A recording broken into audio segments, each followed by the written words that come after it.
Hi സുഹൃത്തുക്കളെ, ഇന്ന് ഗുജറാത്തിലെ വഡോദര നഗരത്തിൽ നിന്ന്, പണ്ട് ഈ നഗരത്തിൻ്റെ പേര് ബറോഡ എന്നായിരുന്നു, ഇവിടെ നിന്ന് 100 കിലോമീറ്റർ തെക്ക് കിഴക്കായി സർദാർ സരോവർ അണക്കെട്ടിന് അഭിമുഖമായി കേവഡിയ എന്ന ഒരു ഗ്രാമത്തിൽ നർമ്മദ അണക്കെട്ട് സ്ഥിതി ചെയ്യുന്ന സ്ഥലത്തേക്കാണ് ഇന്ന് യാത്ര. ഇത് വലിയ പ്രത്യേകതയുള്ള, ലോകത്ത് തന്നെ പ്രത്യേകതയുള്ള അല്ലെങ്കിൽ ലോകാത്ഭുതങ്ങളിൽ ഒന്ന് നിലക്കുന്ന ഒരു സ്ഥലം കൂടിയാണിത്. സ്റ്റാച്യു ഓഫ് യൂണിറ്റി എന്നാണ് ഇത് അറിയപ്പെടുന്നത്. ലോകത്തെ ഏറ്റവും ഉയരം കൂടിയ പ്രതിമയാണിത്. 182 മീറ്റർ, അതായത് 597 അടി ഉയരമുള്ള ഇന്ത്യൻ സ്വാതന്ത്ര്യ സമരത്തിൻ്റെ പ്രവർത്തകനും ഇന്ത്യയുടെ ആദ്യത്തെ ഉപപ്രധാനമന്ത്രിയും ആഭ്യന്തരമന്ത്രിയുമായിരുന്ന സർദാർ വല്ലഭായ് പട്ടേൽ, അദ്ദേഹത്തിൻ്റെ പ്രതിമയാണ് ഇവിടെ സ്ഥിതി ചെയ്യുന്നത്. അത് കാണാനാണ് ഇങ്ങോട്ടേക്ക് പോകുന്നത്.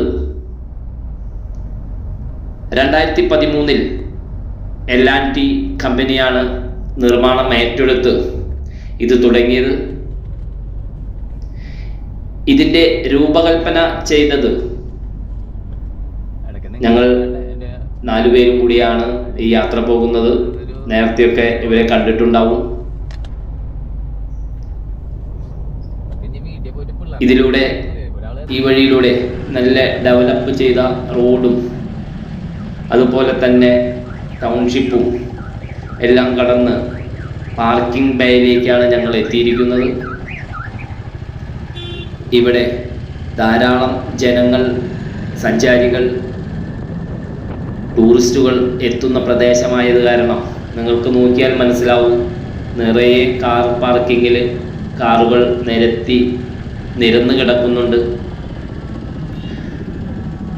സഞ്ചാരികൾക്ക് വളരെയധികം സൗകര്യം ചെയ്തു കൊടുത്തിട്ടുണ്ട് ഇവിടെ. പാർക്കിങ്ങിനായാലും മറ്റെല്ലാ സൗകര്യങ്ങളും ഈ പാർക്കിങ്ങിലും അവിടെ തന്നെ ചെറിയ വഴിയോര കച്ചവടക്കാരെല്ലാം തന്നെയുണ്ട്. ഇത് പുറത്തുനിന്ന് വന്ന് അങ്ങനെ കച്ചവടം ചെയ്യാൻ പറ്റില്ല. ഇവിടെയുള്ള ഗ്രാമവാസികൾക്കാണ് ഇത് കൊടുത്തിരിക്കുന്നത്. അപ്പോൾ ഞങ്ങളും അങ്ങോട്ട് പാർക്കിങ്ങിലേക്കാണ് പോകുന്നത്. പാർക്കിങ്ങിൻ്റെ ഉള്ളിൽ പല സൈഡുകളിലേക്കും തിരിച്ച് വിട്ടിരിക്കുന്നു. ഈ കാണുന്ന ബസ്സെല്ലാം തന്നെ നമുക്ക് ഈ പാർക്കിങ്ങിൽ ഇറങ്ങി ഇവിടെ നിന്ന് ടിക്കറ്റ് എടുത്ത്, ഈ ബസ്സിൽ നിന്ന് ഒരു 5-6 കിലോമീറ്റർ അപ്പുറത്താണ് ഈ സ്റ്റാച്യു നിൽക്കുന്നത്. അങ്ങോട്ട് പോകുന്നതിന് വേണ്ടിയാണ് ഈ ബസ്. അല്ലെങ്കിൽ ഇവിടെ കിടക്കുന്ന ഈ ഓട്ടോകളും ഇവിടുത്തെ ഗ്രാമവാസികളെ, പണ്ട് ഇവർക്ക് ഈ നർമ്മദ ഡാം വന്നപ്പോൾ കുടിയൊഴിപ്പിച്ച ഇവിടുത്തെ ആദിവാസി ഗോത്ര സമൂഹത്തിൻ്റെയൊക്കെ ആൾക്കാർക്ക് ജോലി കൊടുക്കുന്നതിന് വേണ്ടിയാണ് ഇതൊക്കെ ചെയ്തിരിക്കുന്നത്. ഇവിടെ നിന്ന് ടിക്കറ്റ് എടുക്കാൻ നല്ല തിരക്കുണ്ട്.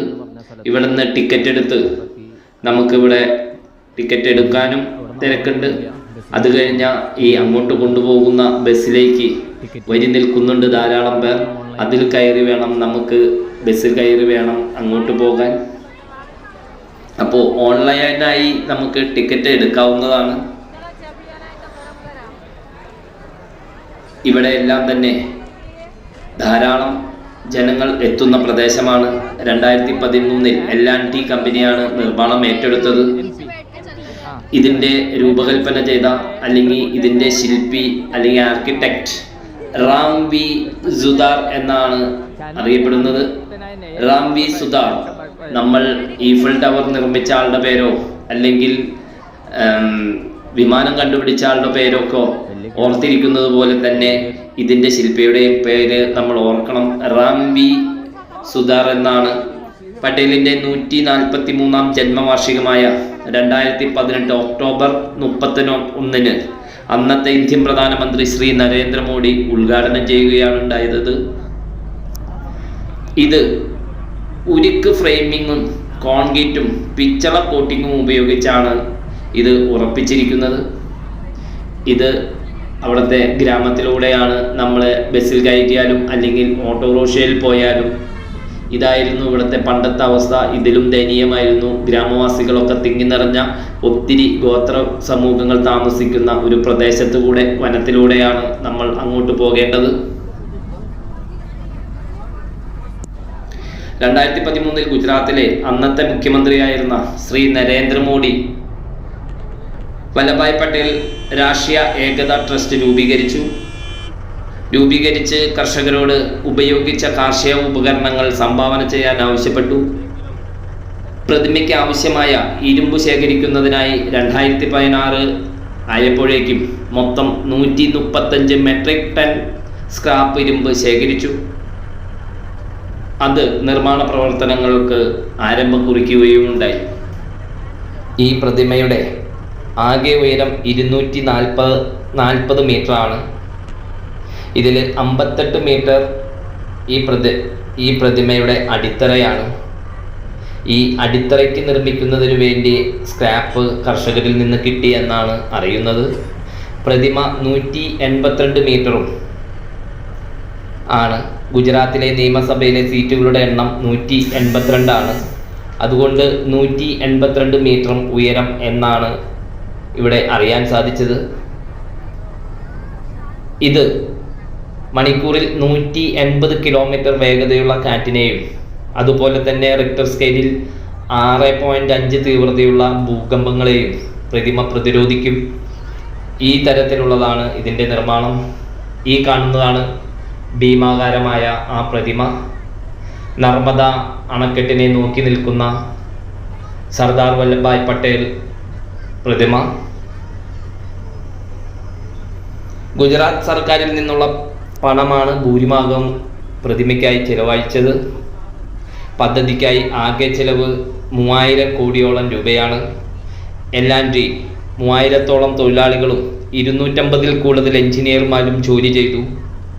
74 ലക്ഷം ക്യൂബിക് അടി സിമൻറ്റ് കോൺക്രീറ്റും 18,500 ടൺ ഉരുക്കും, ഇത് ഉറപ്പിച്ചു നിർത്താൻ 6,500 ടൺ ഉരുക്കും, ഇതിൻ്റെ ഘടനാ നിർമ്മാണത്തിനു വേണ്ടി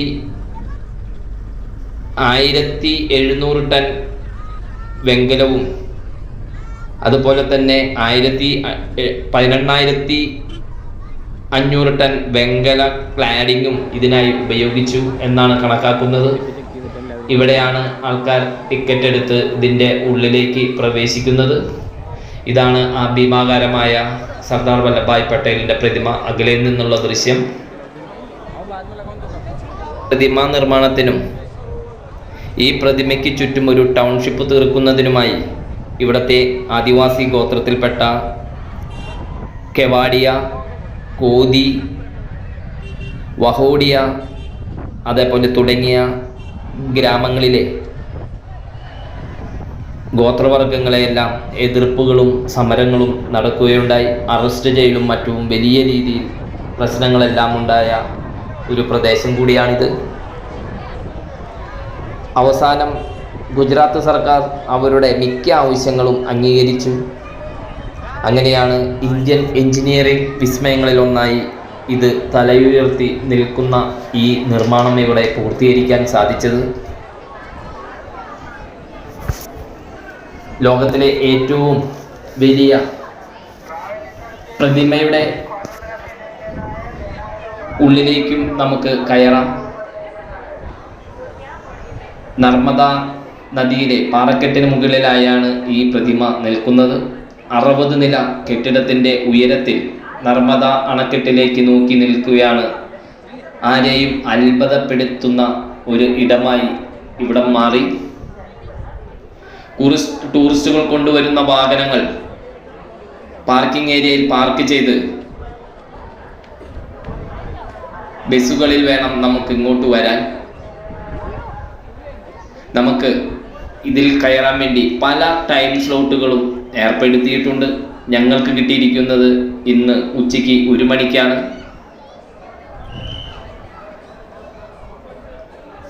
ഞങ്ങൾ രാവിലെ 10 മണിക്ക് തന്നെ ഇവിടെ എത്തി.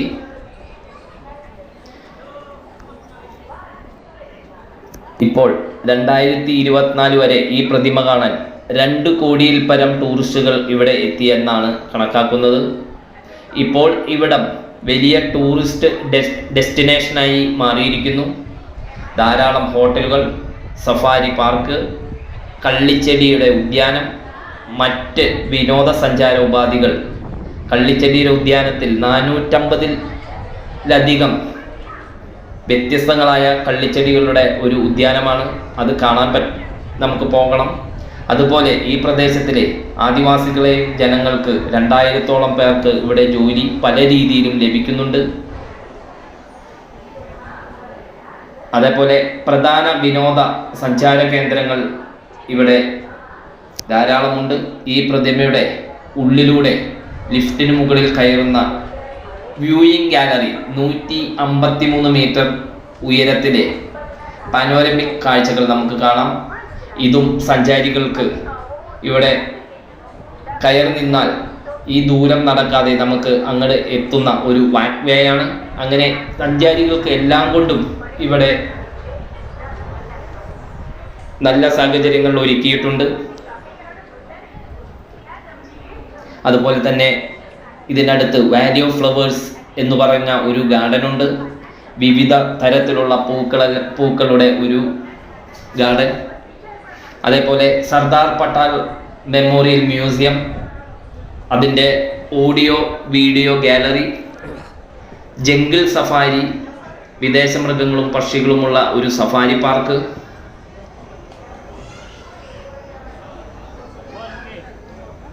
ഗ്ലോ ഗാർഡൻ, വൈവിധ്യമാർന്ന ലൈറ്റ്സ് ഡിസ്പ്ലേകൾ കാണാവുന്ന മനോഹരമായ ഒരു ഉദ്യാനം. അത് നമ്മൾ വരുമ്പോൾ കണ്ടു. റോഡിന് ഇരുവശത്തും. അത് രാത്രിയാണ് നമുക്ക് വ്യക്തമായി മനസ്സിലാകുക. അതുപോലെ ഏകതാ ക്രൂസ്, നർമ്മദാ നദിയിലൂടെ ഒരു ബോട്ട് യാത്ര എന്നിങ്ങനെ വിവിധങ്ങളായ എൻ്റർടൈൻമെൻറ്റുകൾ ഇവിടം ധാരാളമുണ്ട്. ഒരു ദിവസം അല്ലെങ്കിൽ 2 ദിവസം ഇവിടെ താമസിക്കേണ്ടി വരും ഇതെല്ലാം കണ്ടു തീർക്കാൻ.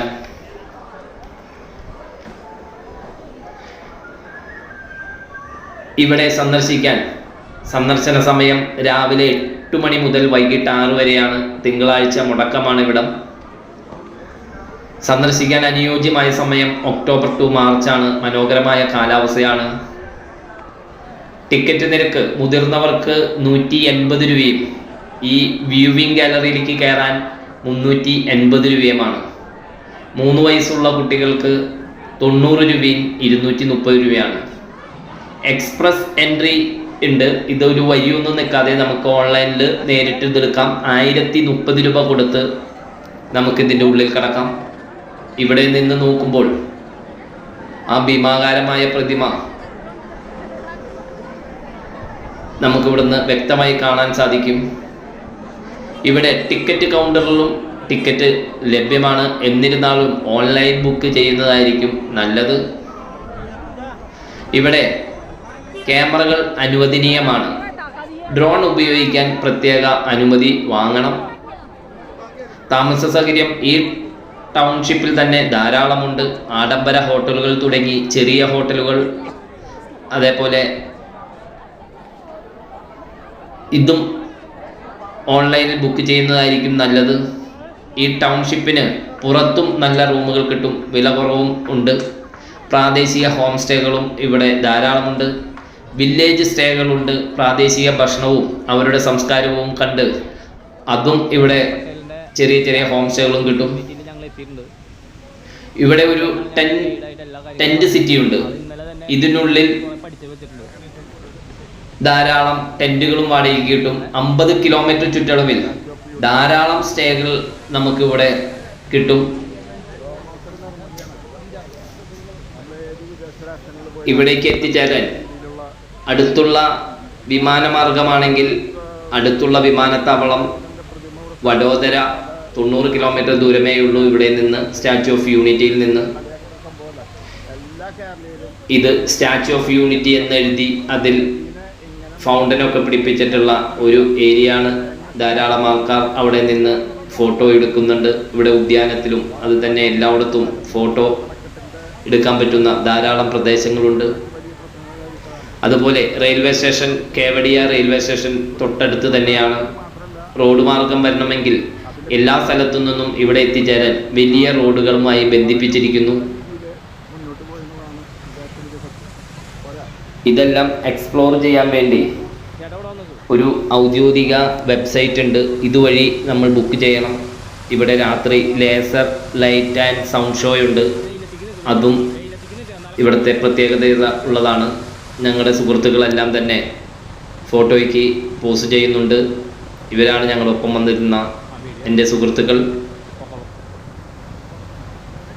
ഇവിടെ പട്ടേലിൻ്റെ ജീവിതവും സംഭാവനകളും എല്ലാം ചിത്രീകരിച്ചിട്ടുള്ള ഒരു ലൈറ്റ് ആൻഡ് സൗണ്ട് ഷോയാണ് നടക്കുന്നത്. പിന്നെ ഇവിടെ ഒരു ഏകതാ മാൾ, ഈ സംസ്ഥാനത്തിൻ്റെ ഹാൻഡിക്രാഫ്റ്റുകളുടെ പരമ്പരാഗത ഉൽപ്പന്നങ്ങളുടെ എല്ലാം പ്രോത്സാഹിപ്പിക്കുന്ന ഒരു ഷോപ്പിംഗ് മാൾ ഉണ്ട്. അതിനെയാണ് ഏകതാ മാൾ എന്ന് പറയുന്നത്. അതുപോലെ തന്നെ ചിൽഡ്രൻസ് ന്യൂട്രീഷൻ പാർക്ക് ഉണ്ട്. കുട്ടികളുടെ ആരോഗ്യ ഭക്ഷണശീലങ്ങൾ പ്രോത്സാഹിപ്പിക്കുന്നു. അതിൻ്റെ ഒരു തീം പാർക്കും ഇവിടെയുണ്ട്. അതുപോലെ അഡ്വഞ്ചർ ആയിട്ടുള്ള സൈക്ലിംഗ്, ട്രെക്കിംഗ്, റിവർ റാഫ്റ്റിംഗ് എല്ലാം തന്നെ ഇവിടെ സജ്ജീകരിച്ചിട്ടുണ്ട്. എന്തുകൊണ്ടും ടൂറിസ്റ്റുകളെ ആകർഷിപ്പിക്കുന്നതിന് വേണ്ടിയുള്ള എല്ലാ ഉപാധികളും ഇവിടെ സജ്ജീകരിച്ചിട്ടുണ്ട്.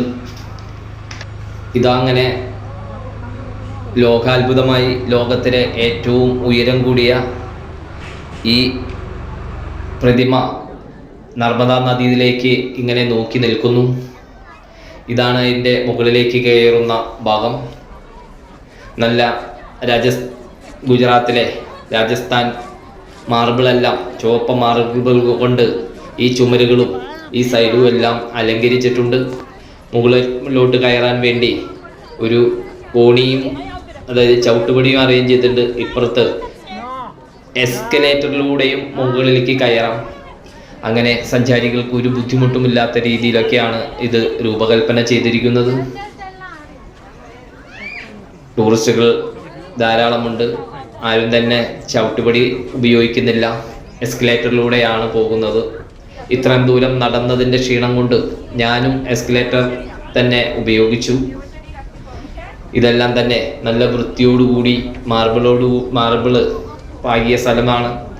ഇവിടെ കൈവരികളിലോ അല്ലെങ്കിൽ സൈഡുകളിലോ ആരും ഒന്നും മുറുക്കി തുപ്പിയിട്ടൊന്നുമില്ല. ഇതാണ് മുകളിൽ നിന്ന് നമ്മൾ നേരത്തെ വന്ന ആ നടപ്പന്തലിൻ്റെ ആ ഭാഗം. അതുപോലെ ഈ കാണുന്നതാണ് നർമ്മദ. അതുപോലെ രണ്ട് സൈഡിലും മലനിരകളുമായി വളരെ മനോഹരമായ ഒരു പ്രദേശം കൂടിയാണ് ഇവിടം. താഴെ പരന്നൊഴുകുന്ന നർമ്മദാ നദി, അതിന് ഇരുവശവും മലനിരകൾ, അകലെ നർമ്മദ ഡാം, താഴെ കാണുന്ന ആ നടപ്പന്തൽ എല്ലാം നല്ല ഭംഗിയോടും ചിട്ടയോടും കൂടിയാണ് ഇത് ചെയ്തിരിക്കുന്നത്. സന്ദർശകർക്ക് പരമാവധി സൗകര്യങ്ങൾ ഏർപ്പെടുത്തിയിട്ടുണ്ട് ഇവിടെ. ഇന്ത്യയുടെ ഉരുക്കു മനുഷ്യൻ സർദാർ വല്ലഭായ് പട്ടേൽ എന്ന മനുഷ്യൻ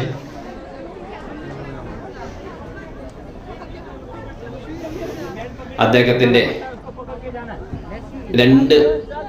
ഒരു എക്സ്കവേറ്ററിൻ്റെ ഒരു സൈഡ് കഴിഞ്ഞ് നമ്മൾ ഒരു നിരപ്പിലെത്തി വീണ്ടും കുറച്ച് നടന്ന് വീണ്ടും അടുത്ത സ്റ്റെപ്പിലോട്ട് എക്സ്കവേറ്ററിൽ തന്നെ കയറണം. ഇതാണ് അതിൻ്റെ ആ ഭാഗങ്ങൾ. ഇത് ഞങ്ങൾ നേരത്തെ ഇവിടുത്തെ ഗ്രാമങ്ങളെല്ലാം കാണാനും ഇതിൻ്റെ ഡാമിൻ്റെ എല്ലാ ഭാഗങ്ങളും കാണുന്നതിനു വേണ്ടി ഇവിടുത്തെ ഇലക്ട്രിക് ഓട്ടോ എടുത്തു. ഈ ഇലക്ട്രിക് ഓട്ടോ ജിഗ്ന എന്ന് പറയുന്ന ഒരു പെൺകുട്ടിയാണ്, ഇവിടുത്തെ ഒരു ഗ്രാമവാസിയാണ് ഓട്ടോ ഓടിക്കുന്നത്. ഇവിടുത്തെ വനിതാ ഓട്ടോ ഡ്രൈവർമാരാണ്. ഒരു ഓട്ടോയിൽ 2 പേരെ കയറ്റുകയുള്ളൂ. ഒരാൾക്ക് 150 രൂപ വീതമാണ് ഓട്ടോറിക്ഷ നിരക്ക്. ഈ പ്രദേശങ്ങളെല്ലാം തന്നെ അവർ നമ്മളെ കൊണ്ടുവന്ന് കാണിക്കും. അപ്പോൾ അതുകൊണ്ട് നമ്മളൊരു ഓട്ടോറിക്ഷ എടുത്ത് അതിൻ്റെ മുകളിൽ കയറി പിന്നെ ഇനി അതിൻ്റെ താഴത്തോട്ട് വന്ന് ഇതിൻ്റെ ഉള്ളിലേക്ക് കയറണം. നമുക്കപ്പോൾ ടൈം സ്ലോട്ട് സമയമായിട്ടില്ല. അത് കാരണം ഞങ്ങൾ ഈ ഓട്ടോയിൽ ഇവിടെയെല്ലാം ഒന്ന് കറങ്ങിക്കാണാൻ തീരുമാനിച്ചു. അങ്ങനെയാണ് ഇവിടെ ഈ ഓട്ടോറിക്ഷയിലുള്ള യാത്ര. ഞങ്ങളുടെ മറ്റു സുഹൃത്തുക്കൾ മറ്റു ഓട്ടോയിലുണ്ട്.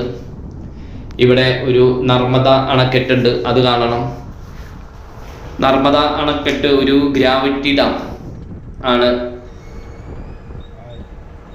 നർമ്മദ നദിയിൽ നിർമ്മിച്ചിരിക്കുന്ന കോൺക്രീറ്റ് അണക്കെട്ടാണ്. സർദാർ സരോവർ അണക്കെട്ട് ഗുജറാത്ത്, മഹാരാഷ്ട്ര, മധ്യപ്രദേശ്, രാജസ്ഥാൻ എന്നീ സംസ്ഥാനങ്ങളിൽ വെള്ളവും വൈദ്യുതിയും ഇവിടെ നിന്ന് വിതരണം ചെയ്യുന്നു. അങ്ങനെ ഞങ്ങളുടെ ഓട്ടോയാണ് ഈ പോകുന്നത്. ഇതിൻ്റെ വൃഷ്ടിപ്രദേശം കാച്ച്മെന്റ് ഏരിയ 88,000 കിലോമീറ്റർ ആണ് എന്നാണ് പറയുന്നത്. അതാണ് ഈ 4-5 സംസ്ഥാനങ്ങൾ എല്ലാം തന്നെ വരുന്നൊരു പ്രദേശം കൂടിയാണ്. ഞങ്ങളുടെ സുഹൃത്തുക്കൾ ഇവിടുത്തെ ഈ ഇക്കോ ടൂറിസം ഒരു പ്രദേശമുണ്ട്, പാർക്ക്, അവിടെ നിന്ന് സെൽഫിയൊക്കെ എടുക്കുകയാണ്. ഇതിൻ്റെ ഈ ഡാമിൻ്റെ ഉപരിതലം 375 കിലോമീറ്റർ ദൂരമുണ്ട്. ഇതാണ് ഞങ്ങളെ കൊണ്ടുവന്ന ജിഗ്ന എന്ന് പറഞ്ഞ പെൺകുട്ടി. അവളെ പരിചയപ്പെടാം. അവൾക്കൊരു നാണം, മുടിയൊക്കെ മുഖമൊക്കെ മറച്ച് മൂടി കെട്ടിയിരിക്കുന്ന കുട്ടിയാണ്. അപ്പോൾ ഞാൻ അടുത്ത ഓട്ടോക്കാരിയുടെ അടുത്ത് പരിചയപ്പെട്ടു. അവർ കുഴപ്പമില്ല, ഇവിടുത്തെ കാര്യങ്ങളും ഡീറ്റെയിൽസ് എല്ലാം പറഞ്ഞു. ഓട്ടം, അത്യാവശ്യം ഓട്ടം എല്ലാ ദിവസവും ഉണ്ട്. അപ്പോൾ അവൾക്കും ധൈര്യമായി. അവരും ഞങ്ങളോട് സംസാരിച്ചു. ക്യാമറ കാണുമ്പോൾ അവർക്കൊരു ധൈര്യക്കുറവുണ്ട് ഇപ്പോഴും. അങ്ങനെ ഇവിടെ നിന്ന് നോക്കിയാലും നമുക്ക് ഈ പ്രതിമ ദൃശ്യമാകും. അങ്ങനെ ഈ ഓട്ടോയിൽ ഇവിടെയെല്ലാം ഞങ്ങളെ കറക്കി കാണിക്കുന്നതിന് വേണ്ടിയാണ് ഞങ്ങൾ ഓട്ടോ എടുത്തിരിക്കുന്നത്. ഞാൻ പറഞ്ഞു വന്നത്, ഇതിൻ്റെ ഉപരിതലം 375 കിലോമീറ്റർ ഉണ്ട്. ഈ ഡാമിൻ്റെ നീളം 214 കിലോമീറ്റർ ആണ്. ഇതിൻ്റെ വീതി 16 കിലോമീറ്റർ. ഇതിൻ്റെ ആഴം 140 കിലോമീറ്ററുമാണ്. ഇതിൻ്റെ വൈദ്യുതി ഉൽപാദന ശേഷി 1450 മെഗാവാട്ടാണ്. ഈ നർമ്മദ അണക്കെട്ടിൻ്റെ വൈദ്യുതി ഉൽപാദന ശേഷി 1961 ഇന്ത്യൻ പ്രധാനമന്ത്രി ജവഹർലാൽ നെഹ്റു അടിത്തറയിട്ട പദ്ധതിയാണ്. പലതുകൊണ്ടും 1987 അണക്കെട്ടിൻ്റെ നിർമ്മാണം ആരംഭിക്കാൻ. എന്നാൽ ജനങ്ങളുടെ സമരവും നർമ്മദ ബച്ചാവോ ആന്തോളന്റെ ഇടപെടലും കൊണ്ട് 1995 അണക്കെട്ട് നിർമ്മാണം സുപ്രീം കോടതി നിർത്തിവെച്ചു. ഇത് ഈ അണക്കെട്ട് തടഞ്ഞു നിർത്തിയിരിക്കുന്ന ഇത് നർമ്മദയിലേക്ക് തുറന്നിടുന്ന ഒരു കനാലാണ്. നല്ല ശക്തമായ ഇത്രയും സംസ്ഥാനങ്ങളിലേക്ക് വെള്ളം എത്തിക്കുന്ന ഒരു കനാലാണ്. ആ കനാലിൻ്റെ ഭാഗങ്ങളാണ് ഈ കാണുന്നത്. നല്ല ശക്തിയോടുകൂടി പതഞ്ഞു പൊന്തി പോകുന്ന ഈ ജലം, നല്ല വീതിയിലുള്ള വലിപ്പത്തിലുള്ള കനാലാണ്. അതും ഞങ്ങൾ കണ്ട് ഈ കനാലിൻ്റെ നീളവും വീതിയും അതിനെപ്പറ്റിയെല്ലാം ഇവിടെ വ്യക്തമായി അവരിവിടെ എഴുതി വച്ചിട്ടുണ്ട്. നർമ്മദ മെയിൻ കനാൽ, അതിൻ്റെ വീതിയും നീളവും എല്ലാം തന്നെ ഇവിടെ സൂചിപ്പിച്ചിരിക്കുന്നു. അങ്ങനെ പല സമരങ്ങളും പ്രതിഷേധങ്ങളും നടന്നതാണ് നർമ്മദ ബച്ചാവോ ആന്തോളൻ. നമ്മൾ കേട്ടിട്ടുണ്ടാവും. നർമ്മദ ബച്ചാവോ ആന്തോളൻ്റെ പ്രമുഖ വക്താക്കളായിരുന്നു മേധാ പട്കർ, ബാബ ആംദെ തുടങ്ങിയവർ. അങ്ങനെ അണക്കെട്ട് നിർമ്മാണം സുപ്രീം കോടതി നിർത്തിവെച്ചു. പിന്നീട് 2001 പദ്ധതി ചെറിയ രീതിയിൽ ആരംഭിച്ചു. 2019 സെപ്റ്റംബർ 15 ഇന്നത്തെ രീതിയിലുള്ള അണക്കെട്ട് പല പ്രാവശ്യമായി ഇത് പണിത് സെപ്റ്റംബർ 15 ഇന്ത്യയുടെ പ്രധാനമന്ത്രി നരേന്ദ്രമോദി ഇത് ഉദ്ഘാടനം ചെയ്തു. ഇതാണ് റിവർ റാഫ്റ്റിംഗ് ഏരിയ. ഇവിടെ നിന്ന് സഞ്ചാരികളൊക്കെ റാഫ്റ്റിംഗ് നടത്തുന്നുണ്ട്. അങ്ങനെ ലോകത്തിലെ രണ്ടാമത്തെ ഏറ്റവും വലിയ കോൺക്രീറ്റ് അണക്കെട്ടായി ഇത് അറിയപ്പെടുന്നു. ഏറ്റവും വലിയ അണക്കെട്ട് US കൊളംബിയ നദിക്ക് കുറുകെയുള്ള ഗ്രാൻഡ് കൂളി എന്നറിയപ്പെടുന്ന അണക്കെട്ടാണ്. അതിനുശേഷം ഏറ്റവും വലിയ സിമെന്റിൽ, അതായത് കോൺക്രീറ്റിൽ നിർമ്മിച്ച അണക്കെട്ടും കൂടിയാണിത്. ഞങ്ങൾ ഈ ഉദ്യാനമെല്ലാം കാണാൻ വേണ്ടിയും ഇങ്ങോട്ട് വന്നതാണ്. അതുമാത്രമല്ല ഇവിടെ ഒരു തൂക്കുപാലമുണ്ട്. ആ തൂക്കുപാലത്തിലൂടെ ഒന്ന് കയറി ഇതെല്ലാം ഒന്ന് നിരീക്ഷിക്കണം. ഞങ്ങൾക്കതിൻ്റെ ഉള്ളിലോട്ട് വ്യൂവിംഗ് ഗാലറിയിലേക്ക് പോകാൻ ഇനിയും സമയമുണ്ട്. അതുകൊണ്ട് ഈ ഭാഗങ്ങളെല്ലാം കണ്ട് അണക്കെട്ടൊക്കെ കണ്ടു വേണം ഞങ്ങൾക്ക് അങ്ങോട്ട് പോകാൻ.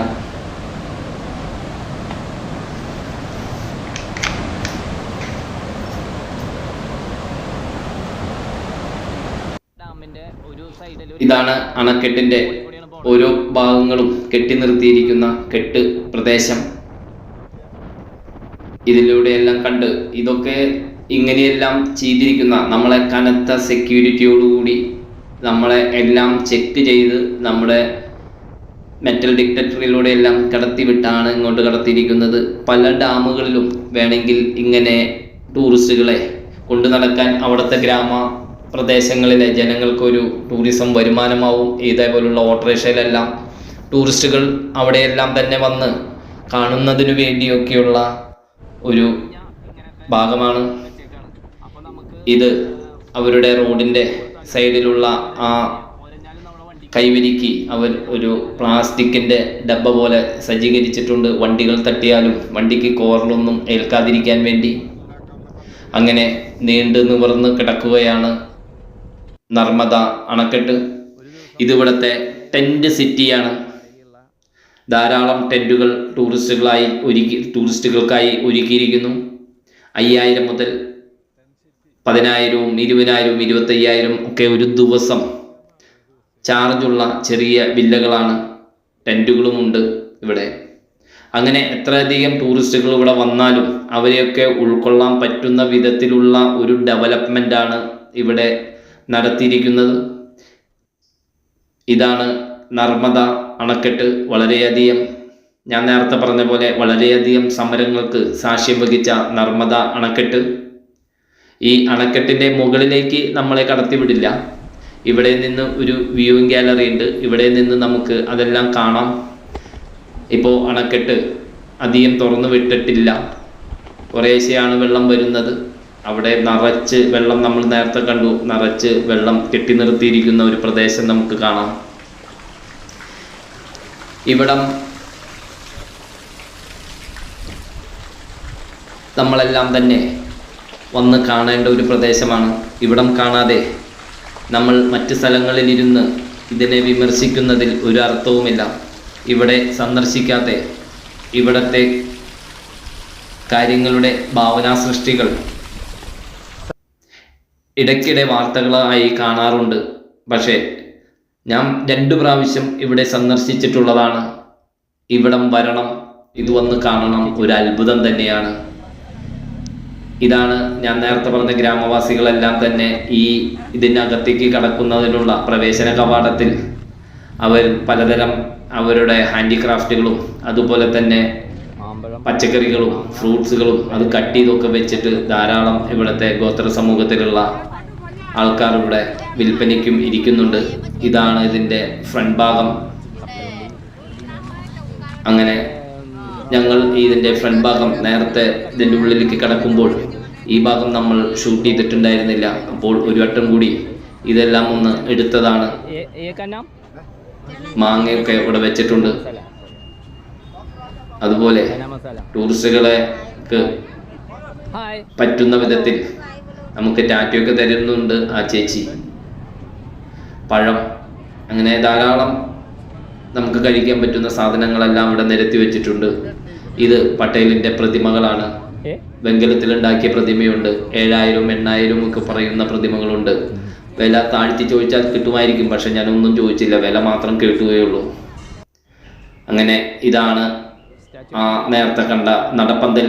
ഇനി ഞങ്ങൾക്ക് ഇതിൻ്റെ വ്യൂവിംഗ് ഗാലറി, അതായത് ഈ 60 നിലയുള്ള കെട്ടിടത്തിൻ്റെ അത്ര ഉയരമുള്ള ഈ പ്രതിമയുടെ 50 നില ഉയരത്തിൽ വരുന്ന അദ്ദേഹത്തിൻ്റെ ചെസ്റ്റിൻ്റെ ഉയരത്തിൽ നിന്ന് വേണം ഇതിൽ നിന്ന് പുറത്തേക്ക് നോക്കാൻ. ആ വ്യൂവിംഗ് ഗാലറിയിലേക്കാണ് ഞങ്ങൾക്ക് പോകേണ്ടത്. അങ്ങോട്ടാണ് ഞങ്ങൾ പോയിക്കൊണ്ടിരിക്കുന്നത്. അങ്ങനെ ഞങ്ങൾ ഈ ഒരു ദിവസമെടുത്ത് പട്ടേൽ പ്രതിമയും ഈ ടൗൺഷിപ്പും ഈ പ്രദേശങ്ങളും എല്ലാം തന്നെ കണ്ട് ഇനി ആ വ്യൂവിംഗ് ഗാലറിയിൽ നിന്ന് അതിൻ്റെ ഒരു പനോരമിക് ദൃശ്യം കൂടിയും കണ്ടാൽ നമുക്കിത് ഇവിടെ പൂർത്തിയാവും. ഈ പ്രതിമ നിർമ്മിച്ചതും മ്യൂസിയം നിർമ്മിക്കുന്നതുമെല്ലാം നല്ലതാണോ എന്ന് ചോദിച്ചാൽ, ഇത്രയും കോടികൾ മുടക്കി ഇത് വേണോ എന്ന് ചോദിച്ചാൽ ഉറപ്പായും ഇങ്ങനെയുള്ള കാര്യങ്ങൾ വേണമെന്നാണ് എനിക്ക് തോന്നുന്നത്. നമ്മുടെ എല്ലാം പട്ടിണിയും പരിഭവവും മാറി നമുക്കിതെല്ലാം ചെയ്യാൻ പറ്റുമോ? കുറച്ചതൊക്കെ ഉണ്ടാവും.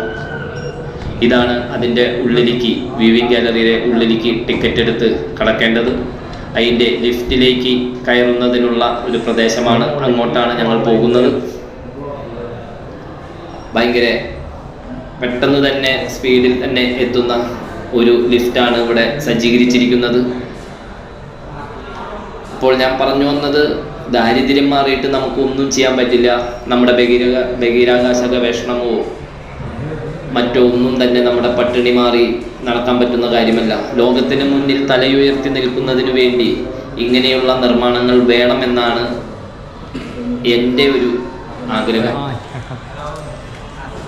ചിലതെല്ലാം നമ്മൾ പോസിറ്റീവായി തന്നെ എടുക്കേണ്ടി വരും. ഞങ്ങളിവിടെ പരിചയപ്പെട്ട 2 സുഹൃത്തുക്കളാണ്.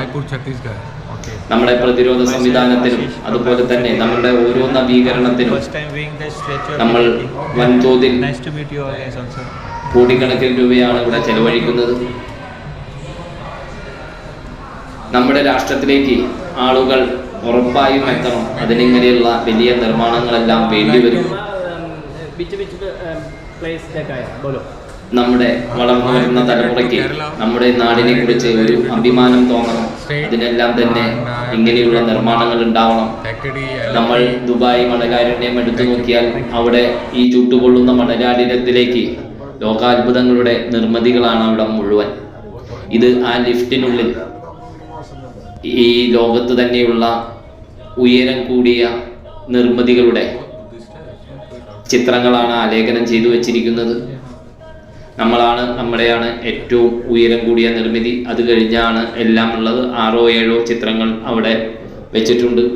അവിടെ നിന്ന് ഞങ്ങൾ പുറത്തിറങ്ങി ഇതിൻ്റെ കറക്റ്റ് ഇതിൻ്റെ ഹൃദയഭാഗത്തേക്കാണ് എത്തിയിരിക്കുന്നത്. ഇവിടവും വളരെയധികം സൗകര്യം ചെയ്തിട്ടുണ്ട്.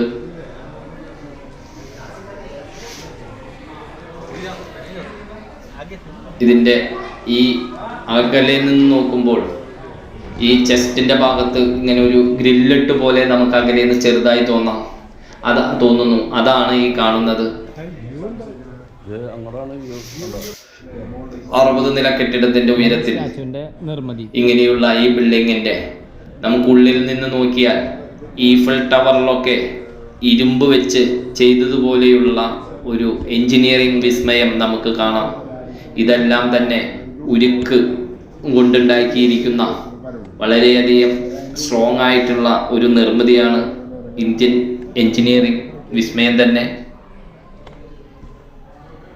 ഇവിടെ നല്ല ക്ലീനാണ്, നീറ്റാണ്, വൃത്തിയോടുകൂടി പരിപാലിക്കുന്നുണ്ട് എല്ലായിടവും. സന്ദർശകരും മാന്യത പുലർത്തുന്നുണ്ട്. LNTക്കാണ് ഇതിൻ്റെ പരിപാലന ചുമതലയും. ഇതിലൂടെയാണ് ഈ ഒബ്സർവേഷൻ ഡെക്ക്. ഇതിലൂടെ നമുക്ക് നോക്കിയാൽ ഇവിടെയുള്ള പനോരമിക് വ്യൂ നമുക്ക് കാണാം. ഇങ്ങനെയുള്ള ഇവിടെയൊക്കെ വളരെ വൃത്തിയോട് നടപ്പാതകളിലൊക്കെ നീല ലൈറ്റുമൊക്കെ ഇട്ട് വളരെ വൃത്തിയായോടെയാണ് ഇത് സൂക്ഷിക്കുന്നത്. മാധ്യമങ്ങളിലൂടെയും അല്ലെങ്കിൽ സോഷ്യൽ മീഡിയകളിലെയും യൂട്യൂബിലൂടെയും ഒന്നും കാണുന്ന അതൊന്നുമല്ല. നേരിട്ട് ഇവിടെ കണ്ടു വന്ന് മനസ്സിലാക്കേണ്ടതാണ് ഇതെല്ലാം തന്നെ. ഈ സ്ട്രക്ചറിങ് വിസ്മയം, ഈ പ്രതിമയുടെ ഉരുക്ക് ചട്ടക്കൂട്, ഈ എഞ്ചിനീയറിംഗ് വർക്ക്, ഈഫൽ ടവറിൻ്റേതുപോലെയുള്ള എഞ്ചിനീയറിംഗ് വിസ്മയമാണിത്. ഇവിടങ്ങളിലെല്ലാം സൂക്ഷിച്ചു നോക്കിയാൽ നമുക്കൊരു മെക്കാനിക്കൽ ജാക്കുകൾ ധാരാളം ഉപയോഗിക്കുന്നത് നമുക്ക് കാണാം. ഇതിന് ഈ കാണുന്നതാണ് മെക്കാനിക്കൽ ജാക്കുകൾ. ഇത് അഡ്ജസ്റ്റ് ചെയ്തിട്ടാണോ ഇത് നിവർത്തി നിർത്തിയിരിക്കുന്നത്, അല്ലെങ്കിൽ എന്തെങ്കിലും വൈബ്രേഷൻ വന്നാൽ ഇത് അഡ്ജസ്റ്റബിൾ ആവാനാണോ എന്നറിയില്ല. ധാരാളം മെക്കാനിക്കൽ ജാക്കുകൾ ഇതിൽ ഉപയോഗിക്കുന്നുണ്ട്.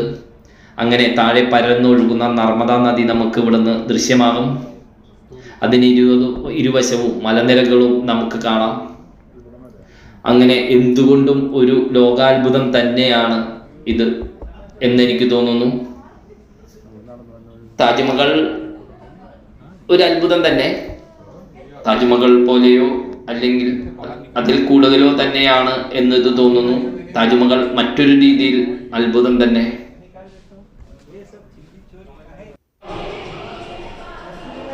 ഇതാണ് ഞാൻ നേരത്തെ പറഞ്ഞ ആ ലിഫ്റ്റിനകത്ത് ലോകത്തെ ഏറ്റവും ഉയരം കൂടിയ പ്രശസ്തമായ ശില്പങ്ങളുടെ ചിത്രങ്ങൾ ആലേഖനം ചെയ്തിട്ടുള്ളത്. അതിൻ്റെ ഉയരവും അത് എവിടെ സ്ഥിതി ചെയ്യുന്നു എന്നുള്ളതെല്ലാം തന്നെ ഇവിടെ നമുക്ക് വരച്ച് കാണിച്ചിട്ടുണ്ട്.